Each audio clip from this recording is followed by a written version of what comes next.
আমরা কোনো কিছু করতে গেলেই সমাজ কি বলবে, সমাজ কি বলবে, এই জিনিসটাই আমাদেরকে আসলে কিছু করতে দেয় না। সমাজের মানুষ কি বলবে, এটা করলে কি বলবে মানুষ, সমাজের মানুষ এটা করলে কি বলবে, ওটা করলে কি বলবে। ভাই মানুষ কি বলবে, মানুষ তো আপনাকে খাওয়ায় না, মানুষ আপনাকে পড়ায় না, মানুষের কথা আপনি কি করবেন?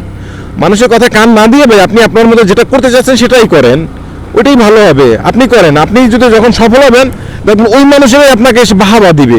অর্থাৎ মানুষ কি বললো কি না বললো আই ডোন্ট কেয়ার ভাই, আপনি আপনার মতো করতে থাকেন। তো হ্যাঁ, তবে একটা জিনিস ভাই, এমন কিছু করবেন না যেটা আসলে সমাজে নেগেটিভ ইফেক্ট ফেলবে। সমাজে যাতে নেগেটিভ ইফেক্ট না ফেলে এমন কিছু করেন ভাই। মানুষের কথায় কান দেন। কোন মানুষের কথা ভাই? যে মানুষ আপনি মারা গেলে ভাই আইসা মনে করেন কইবে আপনার 40-এ খাওয়ানো করবে যে আর 2 টুকরা গোস্ত দেন, ওই মানুষই। যে মানুষ মারা গেলে আইসা তার স্বার্থের জন্য সবের জন্য আসবে, আপনার জানাবে ওই মানুষের জন্য, নিজের জন্য। আপনার জন্য কেউ আসবে না ভাই, আপনার জন্য কেউ আসবে না। অতএব আপনি আপনার জন্য বাঁচেন, আপনার জন্য করুন, আপনার নিজের জন্য করুন। মানুষ কি বলুন, মানুষের কথা কান দিয়েন না ভাই।